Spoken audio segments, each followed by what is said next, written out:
morning, everyone, and welcome to That's My Farm. I'm your guest host, Jim Doblin. We're in Stevens County in western Kansas, and we are in a test plot of Kansas State University on the farm of Marcus Howe. We're going to talk to Marcus about the experiments that are going on behind me, as well as his future plans to put more cotton on this ground and his wheat operations. So stay with us. We'll be right back. Closed captioning brought to you by Kansas Soybean Commission. The Soybean Checkoff Progress, powered by Kansas farmers. That's My Farm is brought to you in part by Tallgrass Commodities. Big enough to serve, small enough to care. Good morning, folks. Welcome to That's My Farm. I'm your guest host, Jim Doblin. We are out in western Kansas near the town of Moscow, and we're talking today with Marcus Howe and the Marcus Howe farm operation, which includes cotton, obviously, and a whole bunch of other crops. So Marcus, welcome to the program, Thank you. first of all. Thank you. And I kind of go into the history of your operation. Oh, I haven't been farming too long, about 10 years. I've been out here in western Kansas. I'm originally from Indiana.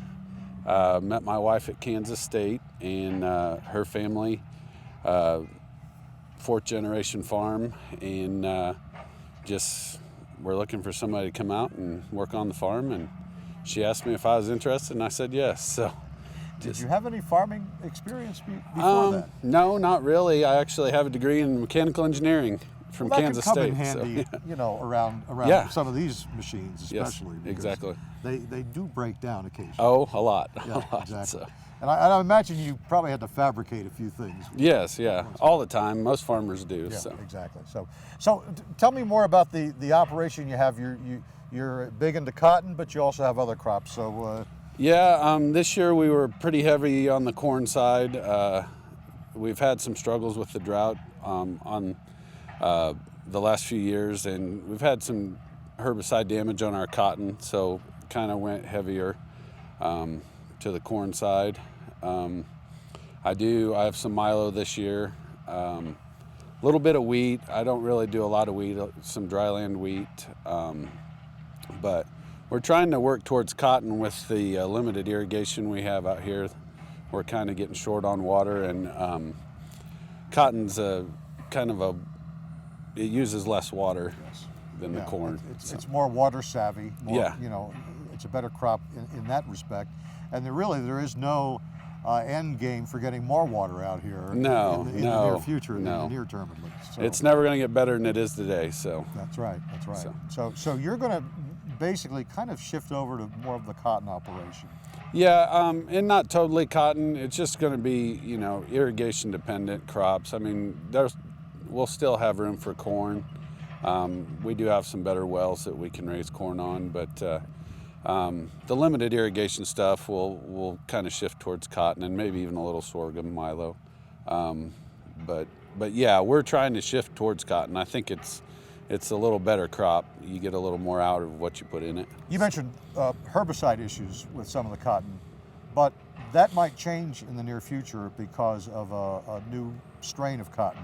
Yes, it's coming out next year, I understand. Yeah, we'll have a limited supply for next year.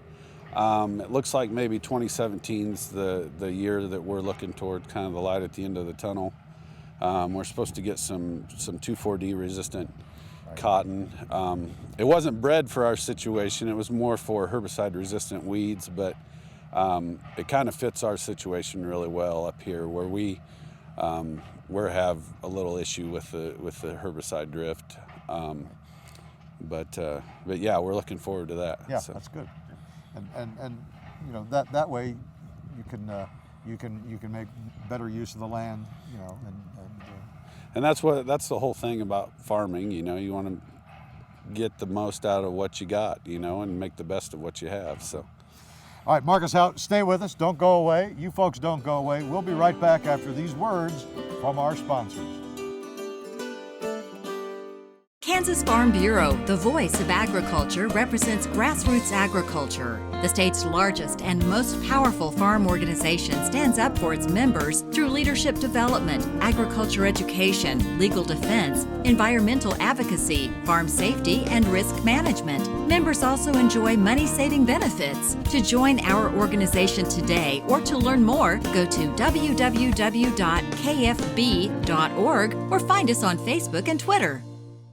Tallgrass Commodities offers producers bulk commodities at a reasonable price with reliable service throughout the whole Midwest. To find out more about Tallgrass Commodities, visit tallgrass.us or call 785-494-8484.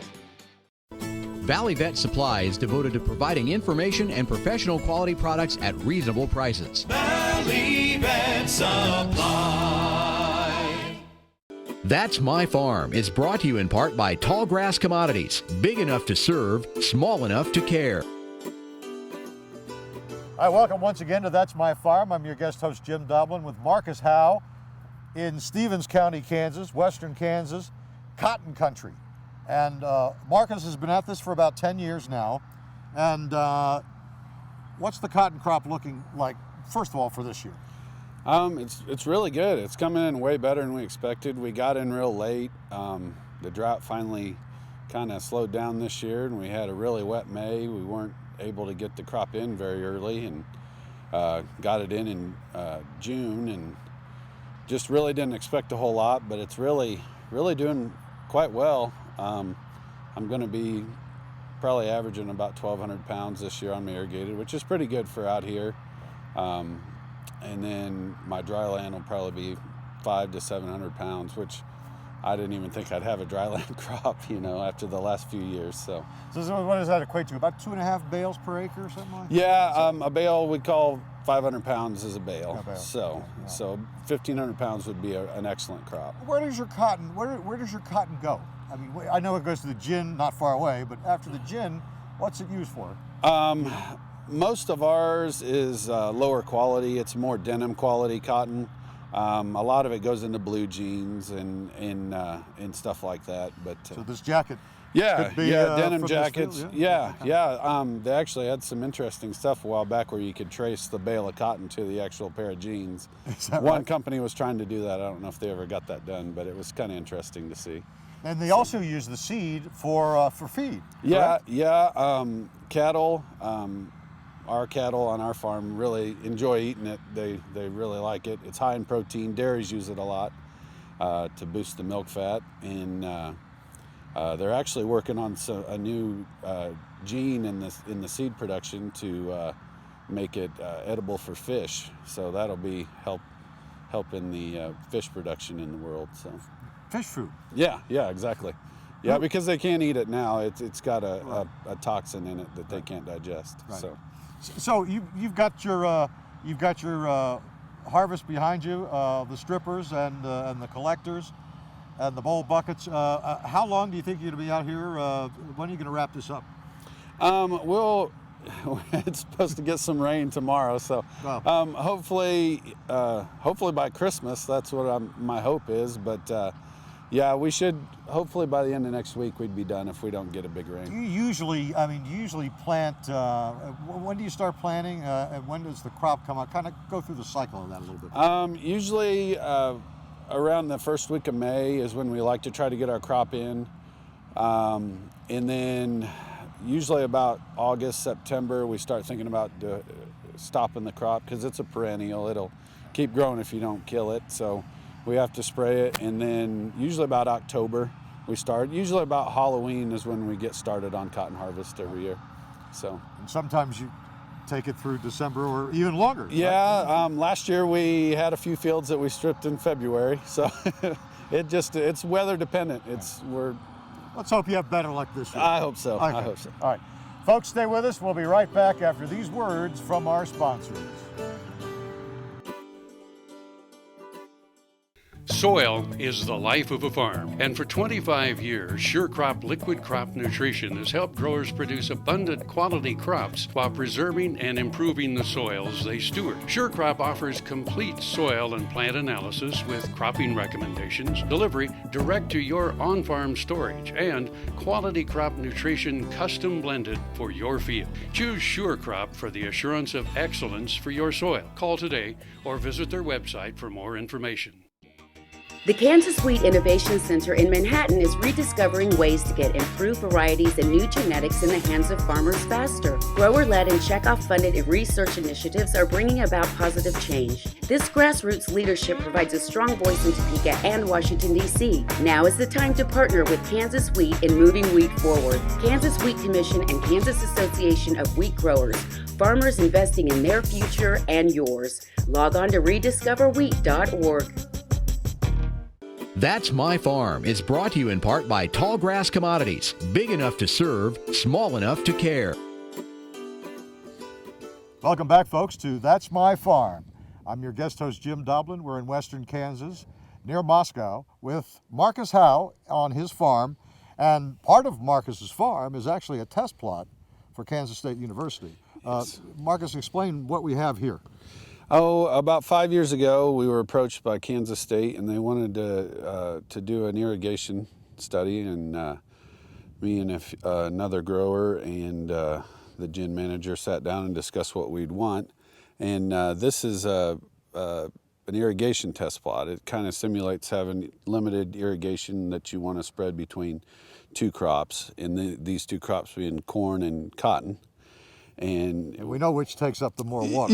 Yeah, exactly. So what's the object of this study? To try to figure out the key points that you can switch that limited water from corn to cotton and vice versa to get the more bang for your inch of water, because it's a pretty valuable resource out here, our water. Exactly. So we're trying to make the best use of it, and this is kind of a management tool that they're trying to develop for us to kind of give us an idea when we need to keep the water on each crop. So what's the protocol? I mean, do you irrigate and then on a kind of a schedule, or do you? Yeah, they handle most of that. I supply the water, and they do most of the management. They have different replications in here that are supposed to show what each application of water does. So they've got all different kinds. There's about 2 acres of crop here, 2.5. Split evenly between corn and cotton, and each 4-row replication has a matching cotton and corn that kind of go together and meld together. So it's just kind of trying to figure out which is the best way to go. I see a lot of PVC pipe on the ground here. Are they done with this study? This is the last year of the 5 years. I haven't talked to them about if we're going to extend it. I don't think we will, but they've got a lot of good data. They pulled the pipe up so they could come in and harvest here, and so it'll still be here next year if they want to come back. I'll sure welcome them out here. Yeah, so. yeah.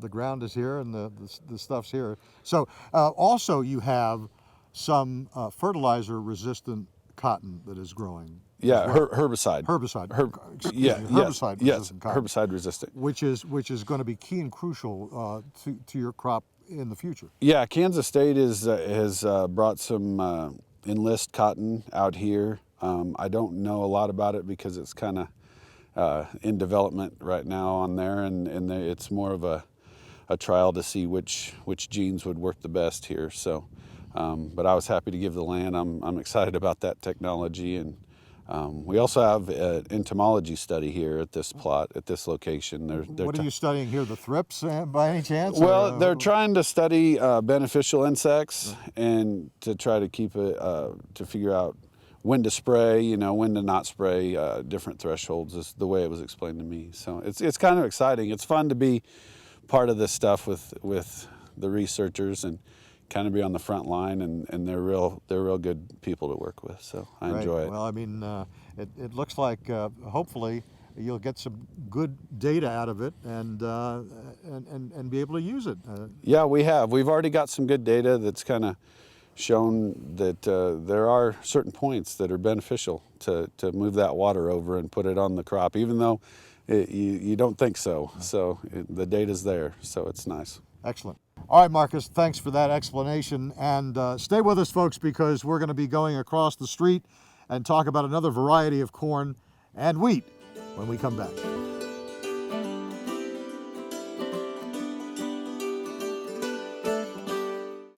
Next time you see a beautiful field of corn, reach out and thank the farmers who work tirelessly to raise corn for livestock feed, renewable fuels, and exports to feed a growing world population. The farmers on the Kansas Corn Commission work for Kansas Corn with grower-funded checkoff dollars that support foreign and domestic market development, research, promotion, and education to expand opportunities for Kansas farmers. To learn more, visit kscorn.com. I'm a patient of Kansas Regenerative Medicine in Manhattan. I had stem cell therapy in my hips and my left knee.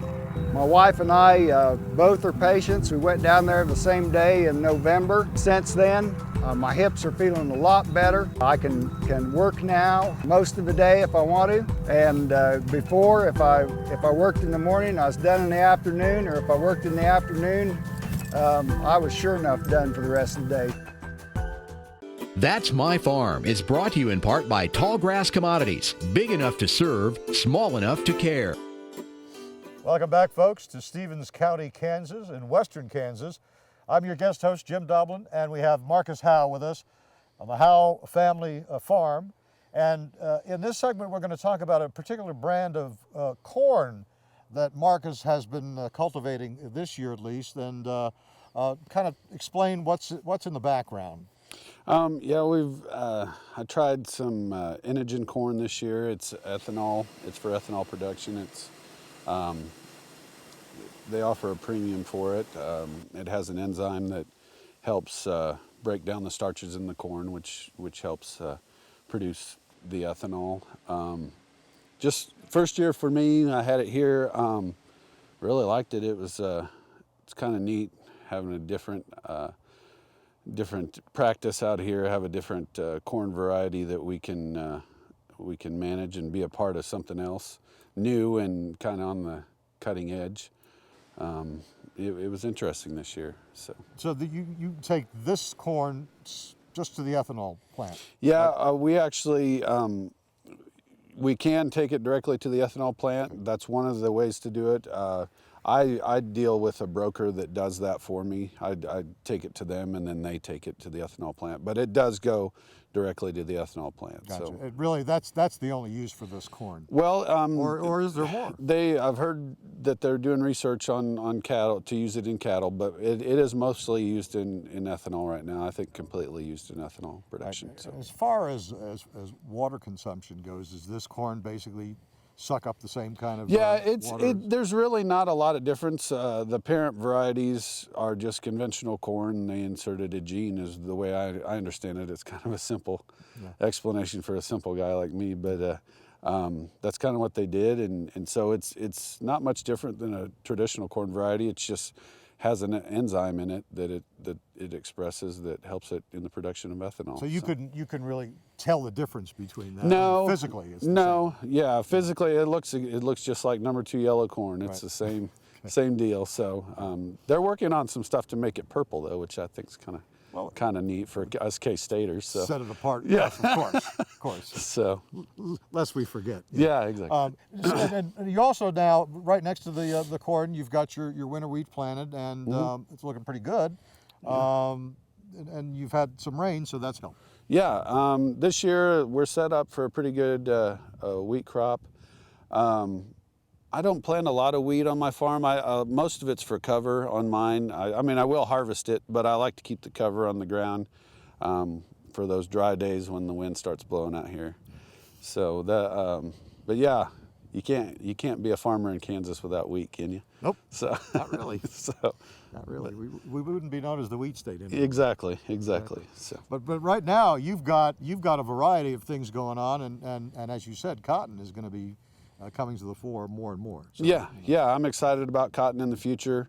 I think we got to be open for the future. You got to be open to new things in farming, and the future's pretty bright. I'm excited. So. All right, great, Marcus. Thanks. We will be back after these words from our sponsors.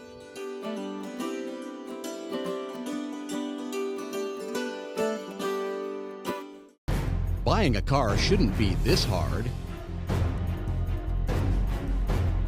And at Brown Chevrolet Buick in Wamego, it isn't. It's actually awesome. Whether you want a new or used car or truck, Toby's team can make the deal. Even if you want to custom order a new car or truck, Toby's team can make the deal. See Toby's team at Brown Chevrolet Buick in Wamego. We're awesome. That's My Farm is brought to you in part by Tallgrass Commodities. Big enough to serve, small enough to care. Welcome back to That's My Farm. Stevens County, Kansas is where we are. Marcus Howe is our guest this morning on his farm, his cotton operation, and the rest of it.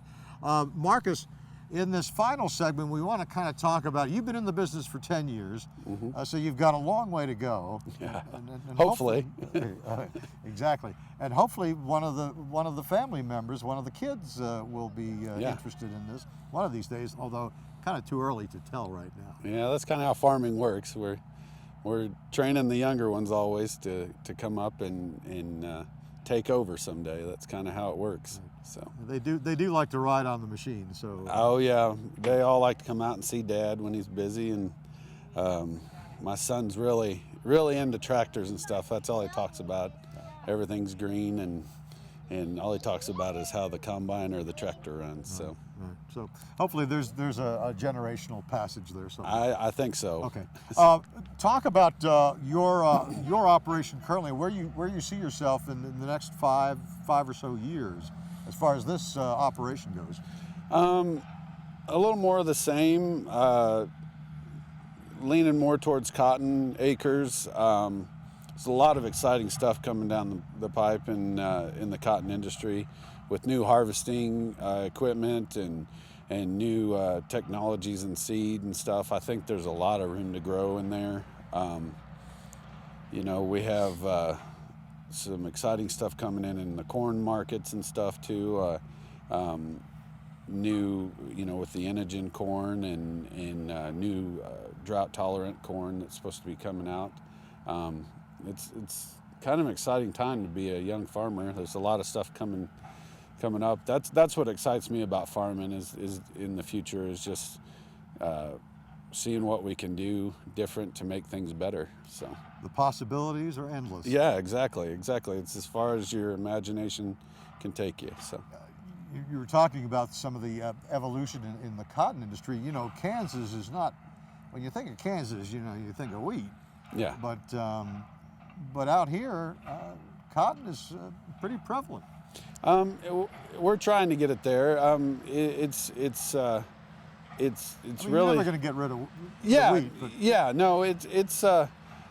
I think it has its place out here, and I think as we get some more of this new technology, like I said, coming in, I think you'll see it be a big part of Southwest Kansas. I really think that we got the governor behind us now, and with the water issues out here, I think it's going to be a big part of Kansas. And like you said, it hadn't been for a long time, but I think it will be really big out here. Right, and you've had several years of drought, and you've kind of gotten over that hump. Yes. So that's a good thing as well.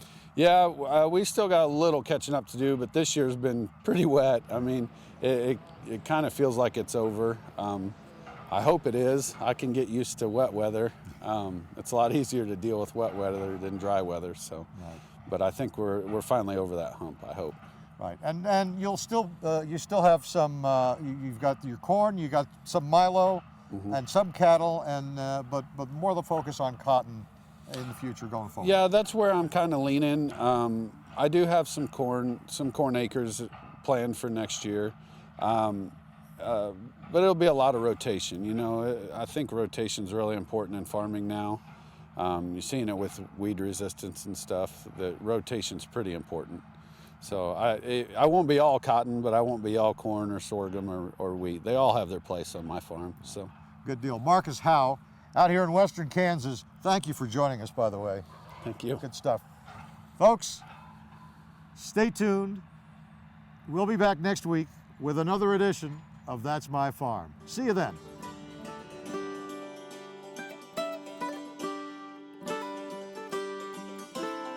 Closed captioning brought to you by Kansas Soybean Commission. The Soybean Checkoff Progress, powered by Kansas farmers.